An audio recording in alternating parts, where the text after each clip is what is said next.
అనూహ్య లోతులకు దిగజారిన కాంగ్రెస్ పార్టీకి పూర్వ వైభవం చేకూర్చాల్సిన బృహత్తర బాధ్యతలను భుజాలకెత్తుకున్న గాంధీ కుటుంబపు యువరాజు ఏటికి ఎదురెదుతున్నారు.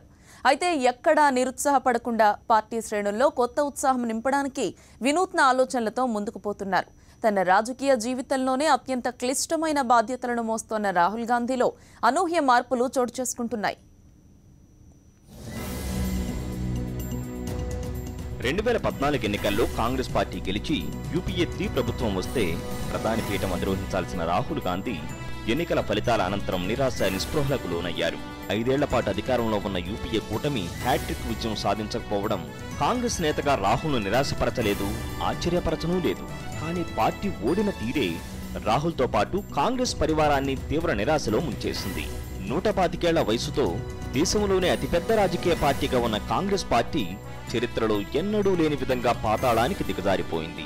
50 లోపు స్థానాలకు పరిమితమై ప్రధాన ప్రతిపక్ష హోదా కూడా పొందలేక చతికిలపడింది. ఎక్కువ కాలం దేశాన్ని పాలించిన పార్టీకి ఇది ఖచ్చితంగా ఊహించని పరాజయమే, భరించలేని ఘోర పరాభవమే, పార్టీ శ్రేణులంతా నిస్పృహలో కూరుకుపోయిన ఫలితమే.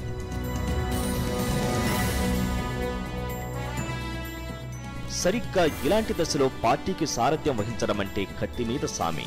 పార్టీ ఉపాధ్యక్షుడుగా రాహుల్ గాంధీ పార్టీని తిరిగి ప్రజల్లోకి తీసుకుపోయే బాధ్యతను ధైర్యంగానే భుజాలకెత్తుకున్నారు. 2015 ఆరంభంలో కీలకమైన బడ్జెట్ సమావేశాల ఆరంభ తరుణంలో రాహుల్ గాంధీ అనూహ్యంగా సెలవుపై మాయమయ్యారు. 2 నెలల పాటు రాజకీయాలకు, మానసిక ఒత్తిళ్లకు దూరంగా ఉండాలని రాహుల్ గాంధీ సెలవుపై వెళ్లారని కాంగ్రెస్ నాయకత్వం వివరణ ఇచ్చింది. 2 నెలల పాటు రాహుల్ గాంధీ ఎక్కడెక్కడ తిరిగారో, ఏమేం చేశారో ఎవ్వరికీ తెలియదు. ఎంతో కీలకమైన బడ్జెట్ సమావేశాలు జరుగుతుంటే ప్రధాన ప్రతిపక్ష నేత ఇలా సభకు గైర్హాజరు కావడంపై దేశవ్యాప్తంగా విమర్శలు వెల్లువెత్తాయి.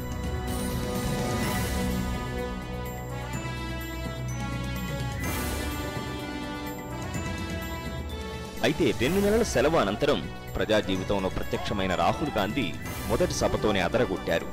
రైతులు, కూలీలతో అత్యంత భారీగా నిర్వహించిన కిసాన్ ఖేట్ మజ్దూర్ ర్యాలీలో రాహుల్ గాంధీ పాల్గొన్నారు.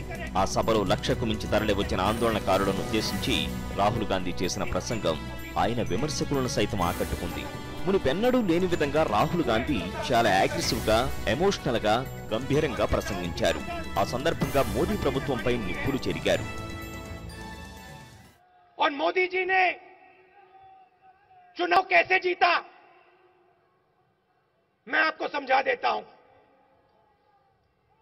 मोदी जी ने बड़े बड़े उद्योगपतियों से हजारों करोड़ रुपए का कर्जा लिया है.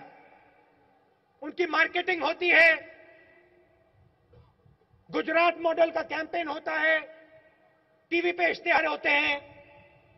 उन्होंने बड़े बड़े उद्योगपतियों से कर्ज लिया है और उस कर्ज को वो कैसे निभाएंगे, आपकी जमीन उन उद्योगपतियों को देकर निभाएंगे. इसलिए वो जमीन के बिल को कमजोर करना चाहते हैं और इसीलिए वो किसान को कमजोर करना चाहते हैं. वो चाहते हैं, गुजरात मॉडल में मोदी जी ने दिखाया, उद्योगपतियों को दिखाया कि गुजरात के किसान से मैं आसानी से जमीन छीन सकता हूं.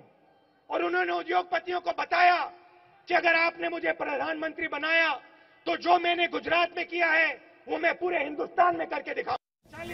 ఆ సభ సూపర్ హిట్. అంతే, కొత్త రాహుల్ వచ్చారంటూ కాంగ్రెస్ శ్రేణులు సంబరపడిపోయాయి.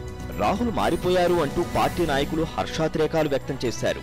ఇక రాహుల్ని పార్టీ అధ్యక్షుని చేసి పార్టీకి జవసత్వాలు తీసుకురావాలంటూ పార్టీలోని సీనియర్లు, జూనియర్లు ముక్త కంఠంతో నినదించడం మొదలైంది. రోజు రోజుకు ఆ డిమాండ్ ఊపందుకుంటోంది. 2014 ఎన్నికల తర్వాత ఇప్పటి వరకు 15 నెలల కాలంలో వివిధ రాష్ట్రాలకు జరిగిన ఎన్నికల్లో రాహుల్ సారథ్యంలోని కాంగ్రెస్ పార్టీ చెప్పుకోదగ్గ ఫలితాలు సాధించలేకపోయింది. కాంగ్రెస్ పార్టీ పట్ల దేశవ్యాప్తంగా పేరుకుపోయిన అసంతృప్తి, వ్యతిరేకత ఎన్నికలపై ప్రభావాన్ని చూపాయి. ఎన్నికల్లో వరుస పరాజయాలు వికిరించినా రాహుల్ గాంధీ నీరుగారిపోలేదు. అన్ని రాష్ట్రాల్లోనూ పార్టీకి పూర్వ వైభవం తీసుకురావాలంటే ఏం చేయాలా అని తనకు అత్యంత సన్నిహితులైన కొద్దిమందితో ఆలోచనలు చేశారు. విశ్వసనీయ వర్గాల సమాచారం ప్రకారం యంగిస్తాన్గా మారిన భారతదేశంలో పార్టీ జనంలో ఉండాలంటే యువతకు పెద్దపీట వేయాలని రాహుల్ నిర్ణయించారు. అందుకే భవిష్యత్తులో 60లు దాటిన నేతలకు ఎన్నికల్లో పాల్గొనేందుకు టికెట్లు ఇవ్వకూడదన్న కీలక ఆలోచన కూడా చేసినట్టు తెలుస్తోంది.